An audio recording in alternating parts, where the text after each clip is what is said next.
How's it going, everybody? Welcome back to Elvis Junction Reviews. Today we're looking at a product from Tangent Scale Models.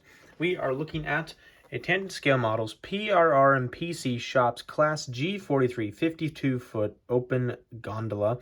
This is in the Conrail G43A repaint from May of 1980. And in fact, I actually have two of these cars, but we are going to only open one and take a look at that. And we're going to be opening up this car here, number 576156. So let's not waste any time. And look at that lovely Tangent box. So let's not waste any time here. Open up.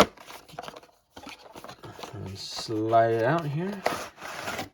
Put the box off to the side. And as you can see, there is no instruction manual or pop-up diagram, which is a bit of a shame. I really wish more companies would do that, because Atlas and Scale Trains, Atom Genesis, and I believe Intermountain, those are really only the only ones that actually do it, apart from also Walther's Proto. And there it is. It's actually a very nice looking model here. We will get into that with good detail. And here we have some roller end cap bearings, because if I'm correct, this does have roller end bearings. Let's check. Yes, they do. Okie dokie. So let's move this off to the side and let's get into a bit of history about this gondola. Okay, so our history comes from the back of the actual box itself. So here we go. The Pennsylvania Railroad and merger successor, Penn Central, built a total of 3,750 G43, G43A, G43B, and G43C gondolas at the Sam Rhea shops in Hollidaysburg in Pennsylvania from 1966 to 1970. The G43 gondolas were a modern fleet of 100-ton mill gondolas with 52-foot 6-inch interior length with different design configurations for various customer applications. While G43 cars were built for mill, scrap, and aggregate services, many were modified during the Conrail era with coil racks to transport uncovered steel coils. Many still serve the Norfolk Southern and CSX today in various services, including steel coil service, as well as other revenue and MOW services. All of the G43 series gondolas are visually identified by their side corrugations, although each of the subclasses are visually distinctive from one another. Detailed differences include 3 side configurations, 2 end configurations, and 4 floor configurations, including 2 with coil racks installed to haul steel coils. So, we do not have the coil version here. This is just an open gondola because, like I said, this was the repaint in the back of May of 1980. So these things are like basically fresh and brand new, and they would look like this up until the Conrail was absorbed into NS and CSX. Okie dokie, let's get into some detail, starting with the front. Okie dokie, we are looking at what I classified as the front of the gondola here, and starting at the top, work our way down the bottom, as we always do. Starting at the top here, we have our number here, Conrail 576156. We have some ladders here that are one on the left side here of the car, while there's a grab iron right here. There's another grab iron right here.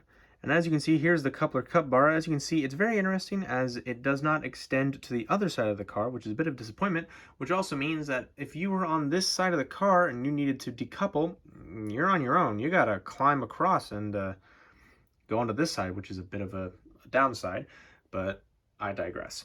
As you can see, we have some more separately applied marks here, like 30-inch wheels, number 24 brake, let's say beam, and I do not know what that is. SPRG. I can't tell what that is right there because I'm looking through the camera, so I can't really tell. Here is our brake wheel here, and there's the brake chain that leads down into the car here. We have a little we have a little walkway here if you needed to grab onto the brake wheel. And here we have a KD coupler. Now, KD couplers are very useful couplers. I believe they're made out of metal, and they work very, very well. Standard practice is for people to buy a freight car and then take the knuckle couplers that already are on the freight car and replace them with KDs, because apparently KDs are some of the best in the business. Now, it's pretty much the same on the other side. The only difference is it's lacking the brake wheel and the brake chain, and also that little walkway there. Okie dokie, let's get on to the side.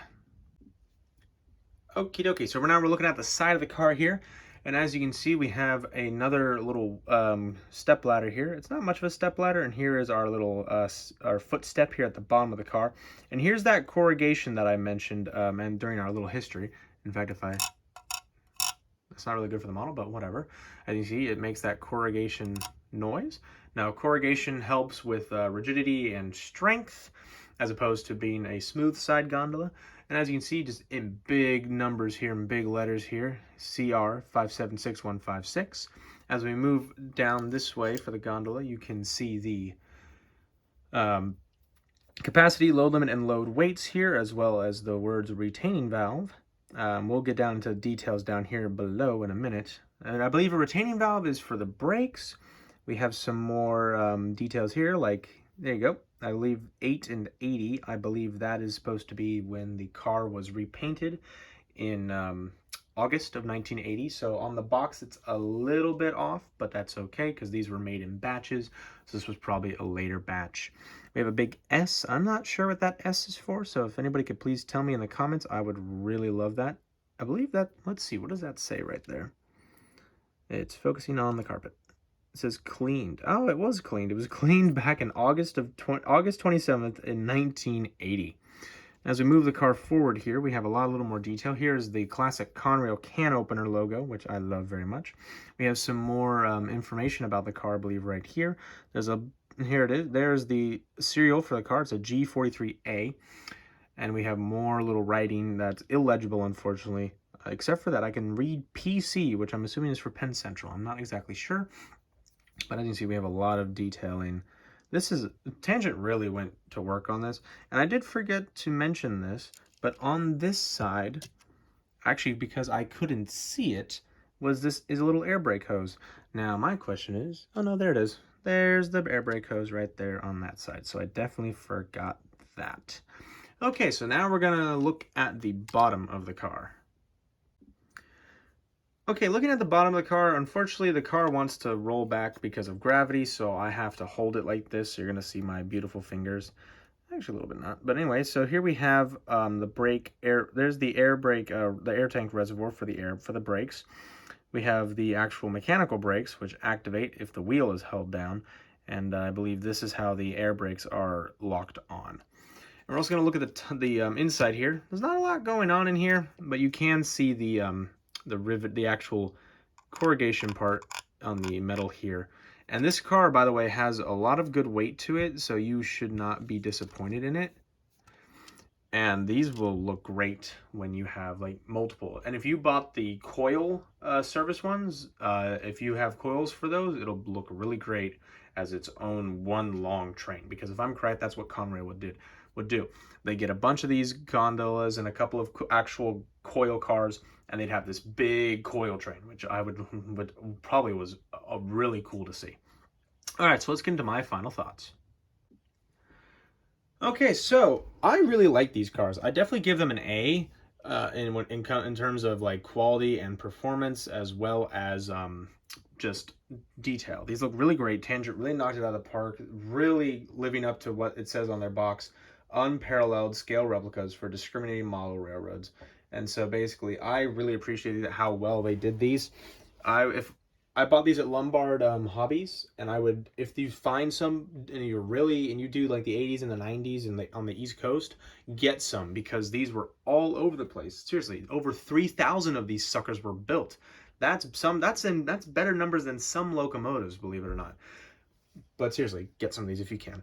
I will leave a link in the description to Lombard. I don't believe that they have any left, but definitely do check them out. And if you do get some, let me know. And let me know what you thought about them. But anyway, thank you very much for watching. If you enjoyed, please hit that like button, and also subscribe if you have not, and hit the notification bell to know when I upload. I upload on Mondays and Fridays at 9 a.m. Pacific Standard Time, so check in then. But anyway, thank you very much for watching, guys, and I will see you in the next video. Bye for now.